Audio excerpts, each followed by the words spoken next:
अक्टूबर 1, 2013 San Francisco के Glenn park library के science fiction section में अपने लैपटॉप पे टाइप करता बैठा हुआ है one of the internets most wanted man.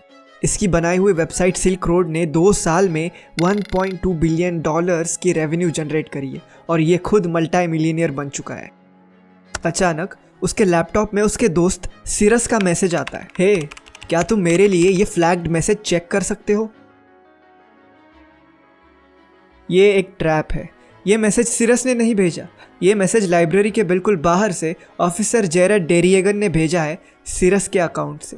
इस मुजरिम को पकड़ने के लिए उसका लैपटॉप खुला होना और वो सिल्क रोड के अंदर लॉग्ड इन होना ज़रूरी था, क्योंकि अगर उसका लैपटॉप बंद हो जाता है या फिर वो लॉगिन नहीं करता तो फिर उसके लैपटॉप का पासवर्ड क्रैक करने के लिए हज़ारों साल लग जाएंगे। इसलिए FBI, DEA और HSI एजेंट्स, यहाँ तक कि US प्रेसिडेंट भी इंतज़ार कर रहे हैं कि कब ड्रेड पायरेट रॉबर्ट्स अपनी वेबसाइट सिल्क रोड पर लॉगिन करता है ताकि उसे रंगे हाथ पकड़ा जाए। एक लंबे पॉज के बाद रिप्लाई आता है, श्योर अभी लॉगिन करता हूँ। लेकिन इससे पहले कि कुछ होता, लाइब्रेरी में एक बवाल खड़ा हो जाता है। एक औरत चिल्लाती है, फक यू। उसके साथ खड़ा आदमी उस औरत को मारने के लिए हाथ उठाता है और DPR की नज़रें भी इस झगड़े की तरफ मुड़ जाती हैं। क्या इस डिस्ट्रैक्शन की वजह से DPR लॉगिन करना भूल जाएगा? क्या 2 साल से चल रहे इस ऑपरेशन का आज अंत हो जाएगा? क्या the most wanted man on the dark web आज पकड़ा जाएगा?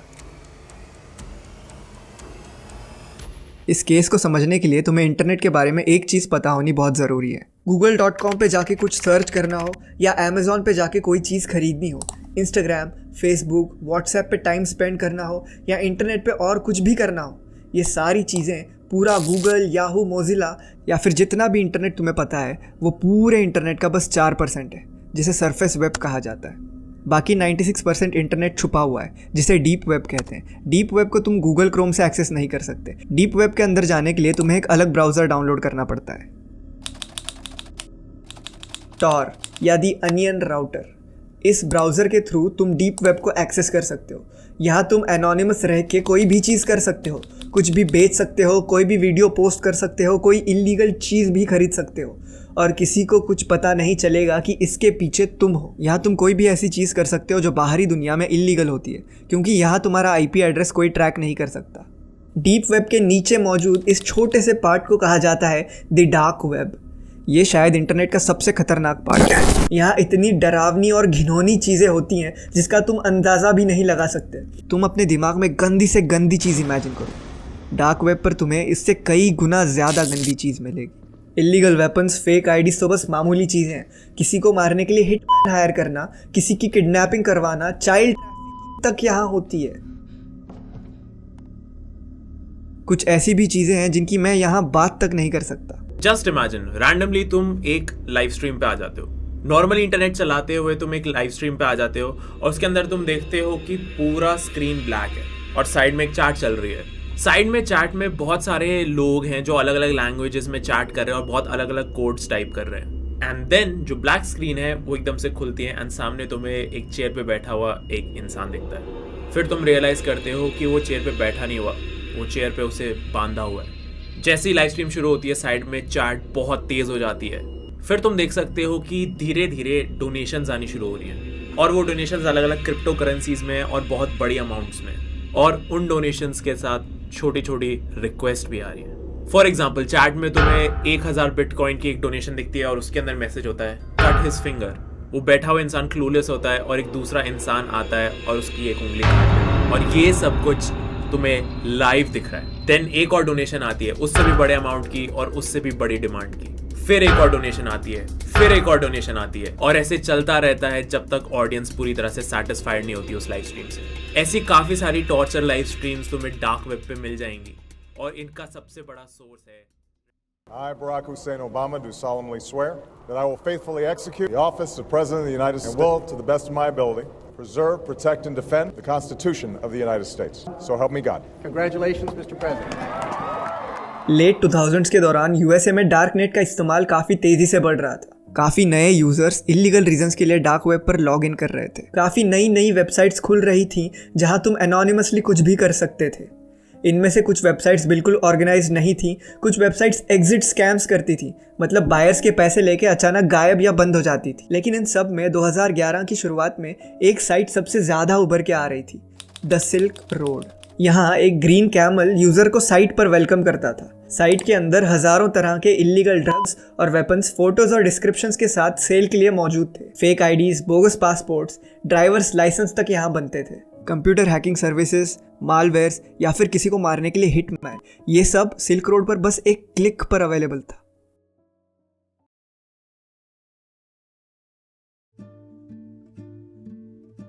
फर्स्ट जून 2011 के बाद जब एड्रियन चेन ने गॉकर के लिए सिल्क रोड पर आर्टिकल लिखा, उसके बाद ये वेबसाइट एकदम मेन स्ट्रीम हो गई। काफ़ी लोगों को इसके बारे में पता लग गया था। कई हज़ारों कस्टमर्स अब हर रोज़ सिल्क रोड पर आ रहे थे। ट्रैफिक इतना ज़्यादा बढ़ रहा था कि सिल्क रोड को दी Amazon.com ऑफ ड्रग्स भी कहा जाने लगा। लेकिन कस्टमर्स के साथ साथ लॉ एनफोर्समेंट की भी नज़रें अब सिल्क रोड पर पड़ चुकी थी। 4 बड़ी एजेंसीज ने सिल्क रोड पर इन्वेस्टिगेशन शुरू कर दी थी और इन सब के टारगेट पर था the dread Pirate Roberts, DPR, silk road का फाउंडर।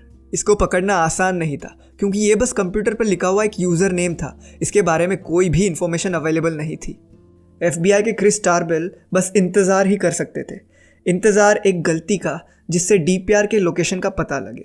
सिल्क रोड के बारे में और जानने के लिए एक दिन क्रिस टारबेल रेडिट पर चले गए। रैंडम पोस्ट पढ़ते पढ़ते उनके हाथ एक थ्रेड लगा।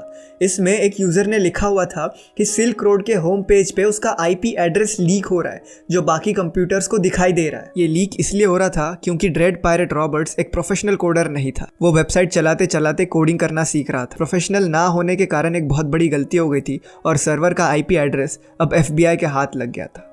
टारबेल ने ये IP एड्रेस सिंपली एक ब्राउज़र पर पेस्ट किया और सिल्क रोड के सर्वर की लोकेशन पता लग गई। सिल्क रोड का सर्वर आइसलैंड में मौजूद था। जल्दी से इस सर्वर की कॉपी बनाकर US लाया गया। इस सर्वर से टारबेल को एक IP एड्रेस मिला। ये IP एड्रेस सैन फ्रांसिस्को के कैफ़े बेलो का था, जहाँ का वाईफाई इस्तेमाल करके DPR ने इस सर्वर में लॉग इन किया था। लेकिन इतना काफ़ी नहीं था क्योंकि ये ज़रूरी नहीं कि DPR हर रोज़ उसी कैफ़े से काम करता हो और उस कैफ़े में न जाने कितने लोग हर रोज़ लैपटॉप लेके आते जाते होंगे। इसका ये मतलब नहीं कि जो भी लैपटॉप के साथ दिखे उसकी चेकिंग करी जाए। इन्वेस्टिगेटर्स को और कड़े सबूत की तलाश थी। दूसरी तरफ होमलैंड सिक्योरिटी के एजेंट जैरेड डेरिएगन के हाथ एक बहुत बड़ी लीड लगी थी। जैरेड सिल्क रोड पर एक फेक अकाउंट बनाकर किसी सुराग के तलाश में थे। उन्होंने सिल्क रोड की मॉडरेटर और DPR के इनर सर्कल में मौजूद सिरस से दोस्ती कर ली थी। उन्होंने उसको गिफ्ट भेजने के बहाने उससे घर का एड्रेस पता लगा लिया और उसके घर जाकर सिरस का सिल्क रोड अकाउंट अपने पास ले लिया और ड्रेड पायरेट रॉबर्ट से सिरस बनकर बात करने लगे। DPR को ज़रा सा भी आइडिया नहीं था कि सिरस की आड़ में उनके कोर ग्रुप में होमलैंड सिक्योरिटी के एजेंट जैरेड डेरिएगन घुस चुके हैं।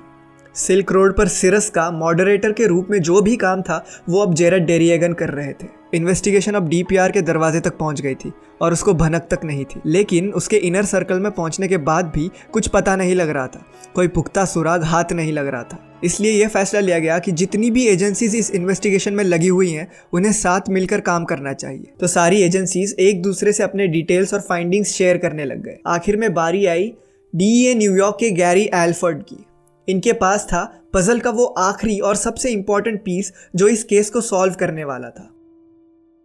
गैरी ने अपनी फाइंडिंग्स शेयर करते हुए कहा, सिल्क रोड के बारे में जो भी इंफॉर्मेशन ऑनलाइन मौजूद थी वो उसको पढ़ रहे थे। एक रात वो एड्रियन चेन के गॉकर आर्टिकल पर पहुंचे जिसके थ्रू ही सबसे पहले लोगों को सिल्क रोड के बारे में पता लगा था। उस आर्टिकल के एंड में ब्लू कलर में एक लिंक मौजूद थी, silkroad.onion। यह सिल्क रोड के टॉर की लिंक थी। वो वापस गूगल पर चले गए और वहाँ silkroad.onion टाइप किया और फिल्टर लगाया कि उन्हें 1 जून 2011 से पहले के ही रिजल्ट्स देखने। उन्हें देखना था कि गॉकर आर्टिकल से पहले और इंटरनेट पर सबसे पहले किसने सिल्क रोड के बारे में लिखा था। ये सर्च उन्हें एक वेबसाइट पर ले गई, shroomery.org, जहाँ मैजिक मशरूम्स जो एक प्रकार का ड्रग होता है उसके बारे में डिस्कशंस होते हैं। यहाँ एक यूज़र ने सिल्क रोड के शुरू होने के कुछ दिन बाद ही एक पोस्ट करी थी, मुझे सिल्क रोड इस वेबसाइट के बारे में पता लगा जहां से मैं मशरूम्स खरीदने की सोच रहा हूं। Let me know what you think. इस यूजर का नाम था अल्टॉइड। गैरी ने फिर गूगल पर silkroad.com अल्टॉइड सर्च किया, जो उन्हें एक और वेबसाइट bitcointalks.org पर ले गया। Has anyone seen Silk Road yet? It's like an anonymous Amazon.com। एक और पोस्ट जो अल्टॉइड ने करी थी। ऐसा लग रहा था कि ये अल्टॉइड सिल्क रोड के शुरुआती दिनों में उसकी प्रमोशन कर रहा है। गैरी को अब शक हो रहा था कि कहीं ना कहीं इस अल्टॉइड का सिल्क रोड से कुछ तो नाता है। बिटकॉइन टॉक्स पर अल्टॉइड ने 8 महीने बाद एक और पोस्ट करी थी। वो एक ऐसा प्रोग्रामर ढूंढ रहा था जिसको बिटकॉइन की भी नॉलेज हो। Interested parties please contact rossalbricht@gmail.com। ये DPR की सबसे बड़ी गलती थी। उसने अपना पर्सनल ईमेल दे दिया था। उसने उस वक्त ये नहीं सोचा होगा कि सिल्क रोड इतना बड़ा हो जाएगा और FBI उसके पीछे लगी होगी और ये सुराग ढूंढ रही होगी। गैरी ने फिर गूगल पर रॉस अल्ब्रिक्ट, silkroad.com और अल्टॉइड ये तीनों मिला के सर्च किया, जो उन्हें एक और वेबसाइट स्टैक ओवरफ्लो पे ले गया, जहां एक यूजर ने टॉर या दी अनियन राउटर के लिए कोडिंग से रिलेटेड एक सवाल पूछा था। इसका यूजर नेम था रॉस अल्ब्रिक्ट, जिसको बाद में चेंज करके फ्रॉस्टी कर दिया गया था। यह पहली बार नहीं था जब FBI के क्रिस टारबेल ने फ्रॉस्टी ये नाम सुना था। फ्रॉस्टी ये नाम टारबेल को आइसलैंड के सर्वर से मिला था। DPR के कंप्यूटर और सर्वर दोनों का नाम फ्रॉस्टी था। अब सबके सामने एक क्लियर पिक्चर बन रही थी और सिर्फ यूजर नेम के अलावा इनके हाथ एक असली नाम लगा था, रॉस अल्ब्रिक्ट। जब रॉस अल्ब्रिक्ट इस नाम को डेटाबेस में चेक किया गया तो पता लगा कि रॉस अल्ब्रिक्ट पर होमलैंड सिक्योरिटी के द्वारा एक और केस चल रहा है 9 अलग अलग फेक आईडीज खरीदने का। इस केस के फाइल से रॉस अल्ब्रिक्ट का एक एड्रेस मिला। उस एड्रेस को सर्च करने पर पता लगता है कि ये सैन फ्रांसिस्को के हिकरी स्ट्रीट का एड्रेस है। एजेंट्स के पास सिल्क रोड को किसी इंसान या प्लेस से जोड़ने वाला सिर्फ एक और एविडेंस था, मोमी टोबीज कैफे, जो उन्हें सर्वर से मिला था, जहां से DPR ने लॉगिन किया था। इस एड्रेस को गूगल मैप पर डालने के बाद पता लगा कि मोमी टोबीज कैफे रॉस अल्ब्रिक्ट के घर से कुछ ही मीटर की दूरी पर था। और फाइनली पजल का आखिरी पीस उनके सामने था। उन्हें ड्रेड पायरेट रॉबर्ट्स मिल चुका था। रॉस विलियम अल्ब्रिक्ट, एक 29 साल का सिंपल लड़का, एक फिजिक्स ग्रेजुएट जिसका कोई प्रोग्रामिंग बैकग्राउंड नहीं था। उसने 2 साल में $1.2 बिलियन के वैल्यूएशन वाली वेबसाइट खड़ी कर दी थी। जैरेड ने जब गूगल पर रॉस अल्ब्रिक्ट सर्च किया तो उसका यूट्यूब चैनल पॉपअप हुआ, जहां उनकी नज़र पड़ी चैनल के यूज़र नेम पर, ओ या रॉस, या विदाउट दी एच, बिल्कुल उसी तरह जिस तरह DPR अंडरकवर जैरेड के साथ चैट में लिखा करता था। लेकिन अभी तक कहानी खत्म नहीं हुई थी। अभी तो सबसे मुश्किल काम बाकी था, रॉस को गिरफ्तार करना, और वो भी तब जब उसके हाथ लैपटॉप पर हो और वो सिल्क रोड के अंदर लॉक्ड इन हो। इसलिए रॉस पर नज़र रखने के लिए 2 अंडरकवर एजेंट्स भेजे जाते हैं। उसकी हर एक्टिविटी को मॉनिटर किया जाता है। रॉस और DPR की एक्टिविटी को ट्रैक करा जाता है। जब जब DPR सिल्क रोड पर ऑनलाइन आता तब तब एजेंट्स देखते कि रॉस अपने लैपटॉप पर काम कर रहा है। 1 अक्टूबर 2013 की दोपहर क्रिस टारबेल, जैरेड और 2 और ऑफिसर्स रॉस के घर के बाहर डायमंड स्ट्रीट पर रुके हुए थे, इस आस में कि रॉस घर से बाहर निकलेगा और उसी कैफे बेलो में बैठेगा और उन्हें उसे पकड़ने का मौका मिल जाएगा। 2:46 पर टारबेल का फोन वाइब्रेट होता है। अंडरकवर एजेंट से मैसेज आता है कि रॉस घर से बाहर निकल चुका है। घर से निकलते ही रॉस एज एक्सपेक्टेड सीधे कैफे बेलो में चला जाता है, लेकिन कुछ पल बाद वापस बाहर आता है क्योंकि उसे वहां जगह नहीं मिलती। बाहर आकर कैफे के बगल में मौजूद ग्लेन पार्क पब्लिक लाइब्रेरी में चला जाता है और 2nd फ्लोर पर जाके बैठ जाता है, जहां टारबेल के 2 साथी ऑलरेडी मौजूद थे। ये आस लगाए कि रॉस यहां पर भी आ सकता है। जैरेड सिरस के अकाउंट से रॉस को मैसेज भेजते हैं, hi, would you look into the flagged message for me. एक लंबे पॉज के बाद रिप्लाई आता है, sure, let me log in. यही मौका था रॉस को रंगे हाथों पकड़ने का। टारबेल उन 2 एजेंट्स को ऑर्डर देते हैं, गो गो। लेकिन इससे पहले कि वो कुछ कर पाते, रॉस के पीछे मौजूद एक औरत चिल्लाती है, फक यू। उसके साइड में मौजूद आदमी उसकी कॉलर पकड़ता है और उसे मारने के लिए हाथ उठाता है। जैसे ही रॉस इस लड़ाई को देखने के लिए पीछे मुड़ता है, उसके सामने बैठी हुई औरत उसका लैपटॉप अपने पास खींच लेती है। इससे पहले कि रॉस कुछ समझ पाता, टारबेल के 2 ऑफिसर्स वहां पहुंचते हैं और लैपटॉप को सिक्योर कर लेते हैं। ये एक परफेक्टली कोरियोग्राफ्ड लड़ाई थी जो सर्वेलेंस एजेंट्स ने ऑन द स्पॉट प्लान करी थी, जिसका पता टारबेल को भी नहीं था। Ross William Ulbricht AKA Dread Pirate Roberts को रंगे हाथों पकड़ लिया गया था जब वो सिल्क रोड के मास्टरमाइंड सेक्शन में लॉक्ड इन था। रॉस को यूएस के फेडरल कोर्ट में 2 लाइफ सेंटेंसेस प्लस 40 इयर्स की सज़ा सुनाई गई, जो मशहूर drug Lord El Chapo Guzman से भी कड़ी सज़ा थी। काफ़ी लोग आज तक ये मानते हैं कि रॉस के सेंटेंसिंग के दौरान उसके साथ ज़्यादती हुई है।